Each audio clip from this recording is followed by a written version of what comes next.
අයිබෝන් කියලා පිළිගන්නවා ඔබ හැම දෙනෙක්ම අපේ කන්ස්ට්‍රක්ෂන් ඇකඩමි YouTube channel එකට.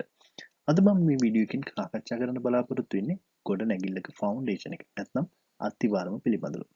මම දන්නවා ගොඩක් සිවිල් ඉංජිනේරින් කරන, කොන්ක්‍රීට් සර්වින් කරන සහ ඉදිකි විශේෂයට සම්බන්ධ ගොඩක් දෙනෙක් අපේ මේ YouTube channel එකත් එක්ක එකතු වෙලා ඉන්නවා කියලා. ඉතින් ඔය හැම දෙනෙක්ටම ගොඩක් වැදගත් මාතෘකාවක් ගැන තමයි මම අද කතා කරන්නේ. මම මේ වීඩියෝ එකේදී ෆවුන්ඩේෂන් එකේ ෆන්ක්ෂන්ස් ගැන සහ මටීරියල්ස් මොනවද භාවිතා කරන්න කියලා කතා කරනවා. ඉතින් දිගටම රැඳිලා ඉන්න. ෆවුන්ඩේෂන් එක පිළිබඳව පුංචි හැඳින්වීමක් නැත්නම් ඉන්ට්‍රොඩක්ෂන් එකක් පොඩි ඉන්ට්‍රොඩක්ෂන් එකක් ලබා දෙන්න තමයි මම මේ අවස්ථාවේදී සූදානම් වෙලා ඉන්නේ. ෆවුන්ඩේෂන් එක කියන්නේ ඇත්තටම ගොඩනැගිල්ලක ඉතාමත්ම වැදගත්ම බොහෝම වැදගත්ම පාර්ට් එක. කියන්නේ වැදගත්ම කොටස තමයි මේ ෆවුන්ඩේෂන් එක කියන්නේ. ඉතින් මේ ෆවුන්ඩේෂන් එක ඩිරෙක්ට් කන්ටැක්ට් එකක් පවත්වනවා මේ ග්‍රවුන්ඩ් එකත් එක්ක.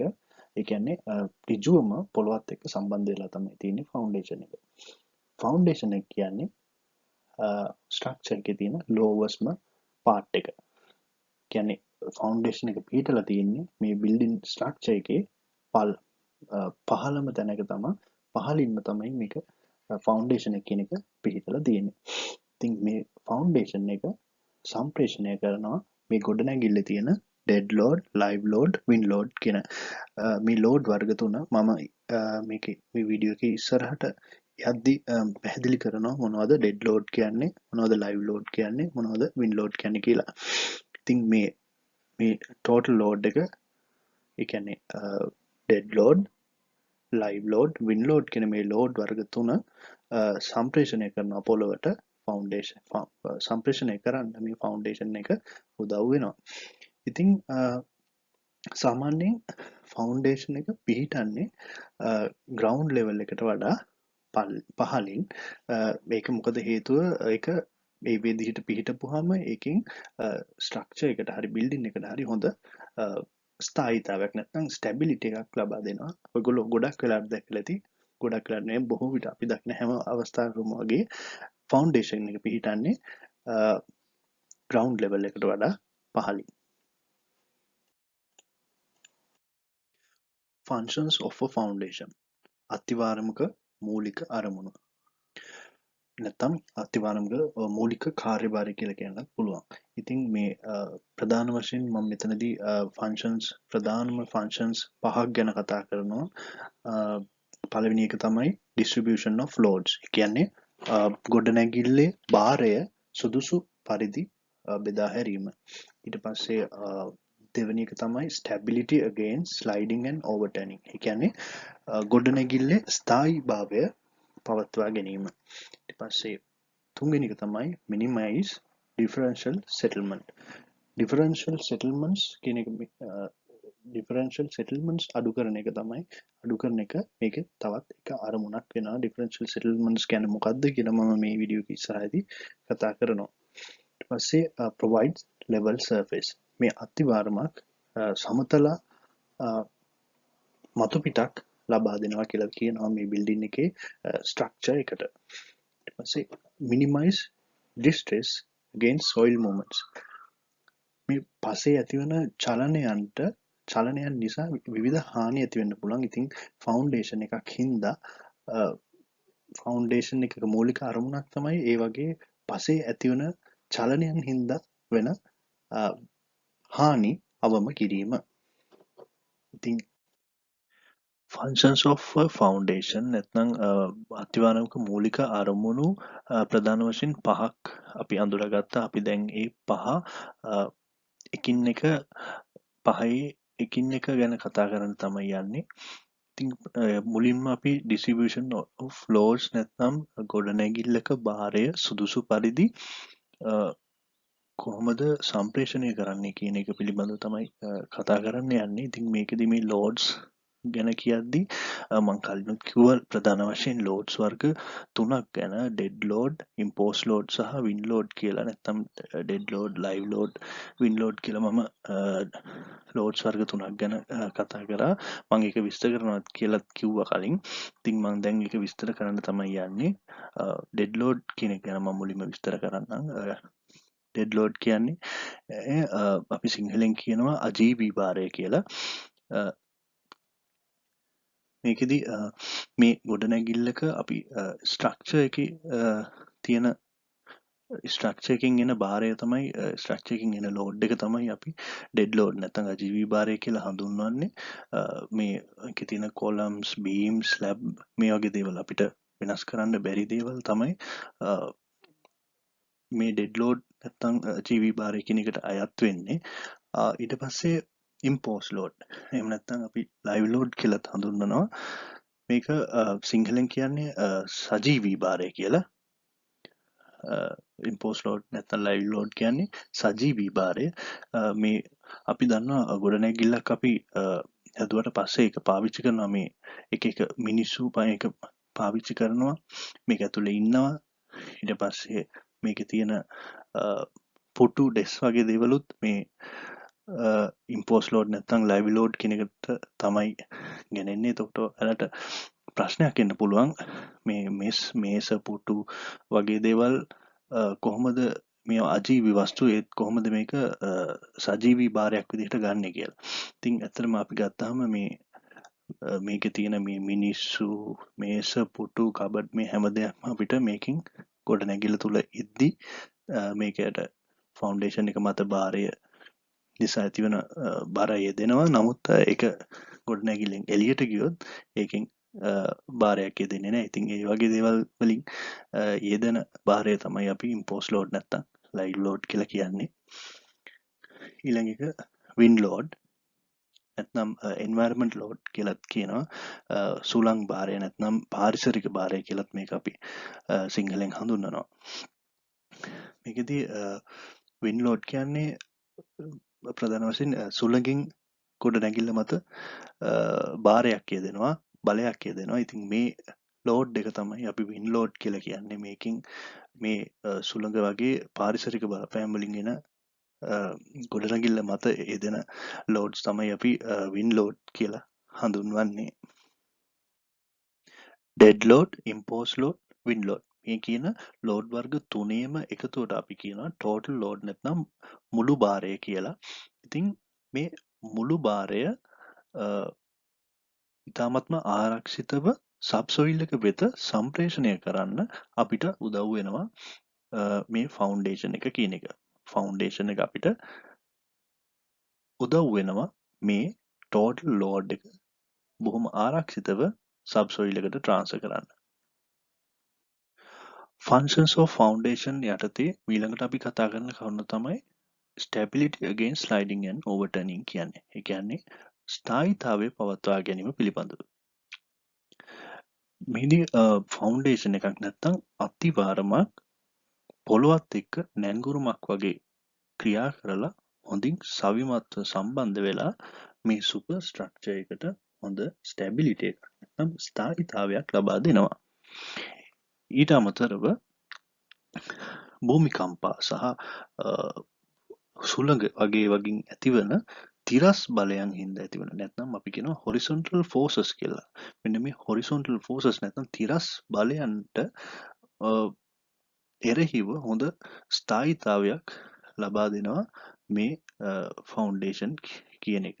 මේ horizontal forces වලින් හින්දා අපිට ඇතිවෙන්න පුළුවන් දේවල් දෙකක් තියෙනවා. ඒවා තමයි ස්ලයිඩිං සහ ඕවර්ටර්නින් කියලා කියන්නේ. ස්ලයිඩිං කියන්නේ ඇත්තටම මෙන්න මේ රූපේ පෙන්වනවා වගේ යම් ලිසා යමක් වගේ දෙයක් තමයි ස්ලයිඩිං කියලා කියන්නේ. ඕවර්ටර්නින් කියන්නේ මෙන්න මේ රූප දෙකේ තියෙනවා වගේ පෙරලීමක් ගොඩනැගිල්ලේ පෙරලීමක් වගේ දෙයක් තමයි ඕවර්ටර්නින් කියලා කියන්නේ. ඉතින් මේ ස්ලයිඩිං සහ ඕවර්ටර්නින් කියන ඒවාට එරෙහිව මේවා නැති කරගන්න අපිට ෆවුන්ඩේෂන් එක කියන එක උදව් වෙනවා. ඊළඟ වැදගත්ම ෆන්ක්ෂන් එකක් තමයි ෆවුන්ඩේෂන් එකේ තියෙන minimize differential settlement කියන්නේ. ඒ කියන්නේ differential settlements අඩු කරන්න ෆවුන්ඩේෂන් එක නැත්නම් අතිවාරම උපකාරී වෙනවා. ෆවුන්ඩේෂන් එකක් ඒක මත යෙදෙන බලය සමානව බෙදා හරිනවා සබ්සොයිල් එකට. මේක non uniform load එකක් වුණත් මෙයා සමානව evenly මේ සබ්සොයිල් එකට මෙයා ඒක මේ ඒ ලෝඩ් එක මෙයා අතිවාරම ඩිස්ට්‍රිබියුට් කරලා දෙනවා. ඉතින් මෙන්න මේ කියන දේ අපිට achieve කරගන්න පුළුවන්. මෙන්න මේ කියන දේ අපිට ළඟා කරගන්න පුළුවන් combined footings සහ raft foundation කියන ඒවා use කරොත්. ඉතින් මේ combined footings සහ raft foundation කියන්නේ මොනවද කියලා මම මේ වීඩියෝ එකේදී කියන්නේ නැහැ. නමුත් අපි ඉස්සරහදී මම මේ ගැන සවිස්තරාත්මකව කියනවා combined footing සහ raft foundation කියන්නේ මොනවද කියලා. ඒ හින්දා මම ඒවා මොනවද කියන්නේ මේ වෙලාවේ කාලය වැය කරන්නේ නැහැ. මෙන්න මේ රූප තුන අධ්‍යයනය කරොත් ඔයගොල්ලන්ට differential settlement එකක් කියන්නේ මොකක්ද කියලා හරියටම තේරුම් ගන්න පුළුවන්. settlement එකක් කියන්නේ හරියට නිකන් ගිලා බැසීමක් වගේ දෙයක්. ඉතින් මේ රූප තුන මේ රූප තුන අධ්‍යයනය කරොත් ඔයගොල්ලන්ට තේරුම් ගන්න පුළුවන් මොකද්ද මේ differential settlement එකක් කියන්නේ කියලා. මම ඒක විස්තර කරන්නම් මෙහෙම. මෙන්න මේ පළවෙනි රූපයෙන් ඔයාලට පේන්නේ no settlement. ඒ කියන්නේ මෙතන කිසිම settlement එකක් වෙලා නැහැ. මේ ස්ට්‍රක්චර් එක මේ ගොඩනැගිල්ල මේ කිසිම ගිලා බැසීමකට ලක් වෙලා නැහැ. දෙවෙනි රූපයේ තියෙන්නේ total settlement කියන එක.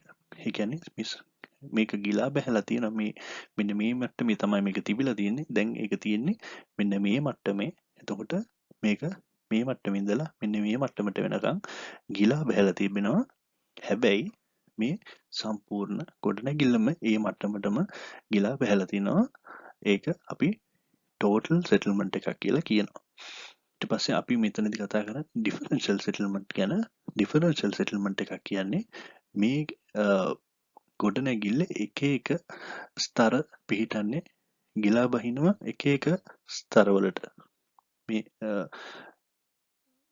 මෙන්න මේ විදිහට තිබ්බ ගොඩනැගිල්ල තමයි මේ එක එක මේ ස්තරය එක ලෙවල් එකක තියෙන්නේ මේ ස්තරේ තව ලෙවල් එකකට යන්නේ. ඒ විදිහට settlement වෙන එක තමයි අපි differential settlement එකක් කියලා කියන්නේ. මේ total settlement එකේදී අපිට ගොඩනැගිල්ලට වෙන්න පුළුවන් හානිය ගොඩ ටිකක් කියන්නේ සාපේක්ෂව අඩුයි මේ differential settlement එකට වඩා. මේ differential settlement එකේදී ඉතා විශාල damage එකක් වෙන්න පුළුවන් මේ ගොඩනැගිල්ලට. මේ ලොකු structural damage එකක් වෙන්න පුළුවන් differential settlement එකේදී. ෆවුන්ඩේෂන් එකක තියෙන තවත් ෆන්ක්ෂන් එකක් තමයි provide level surface කියන්නේ. ඒ කියන්නේ සමතලා මතු පිටක් ලබා දෙන එක. ඉතින් මේක ගැන ලොකුවට විස්තර කරන්න අවශ්‍ය නැහැ. මේක තේරෙනවා කියලා හිතනවා මම ඔයගොල්ලන්ට. මොකද ඒ කියන්නේ මේක කියන්නේ සුපර් ස්ට්‍රක්චර් එක ගොඩනගන්න අපිට ලෙවල් මතු පිටක් ලබා දෙනවා කියන එක ෆවුන්ඩේෂන් එකක්. ඊට පස්සේ ඊළඟ ෆන්ක්ෂන් එක තමයි minimize distress against soil movement. ඒ කියන්නේ soil movements නැත්නම් පසේ චලනයන් හින්දා ඇතිවෙන්න පුළුවන් විපත් අවම කරනවා foundations නැත්නම් අතිවාරම් මේ පසේ ඇතිවන චලනයන් හින්දා සිදුවෙන්න පුළුවන් විනාශයන්. ඒ කියන්නේ විපත් වගේ දේවල් අවම කරනවා. කොහොමද මේ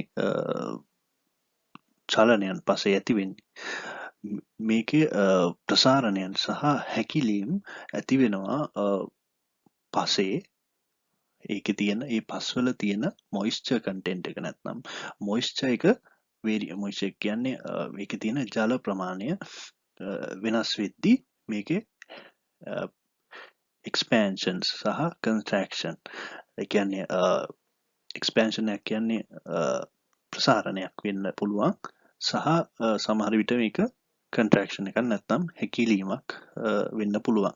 ඉතින් මේවා වැඩියෙන්ම වෙන්න පුළුවන් moisture content එක ගොඩක් වැඩි මේ මැටි සහිත පස්වල තමයි මේක ගොඩක් වෙන්න පුළුවන්. ඉතින් මේ දේ ඉතින් මේක අපි ස්පෙෂල් ටයිප් ෆවුන්ඩේෂන්ස් යූස් කරලා අපිට මේ වගේ දේවල් වළක්ව ගන්නට හැකියාවක් තියෙනවා.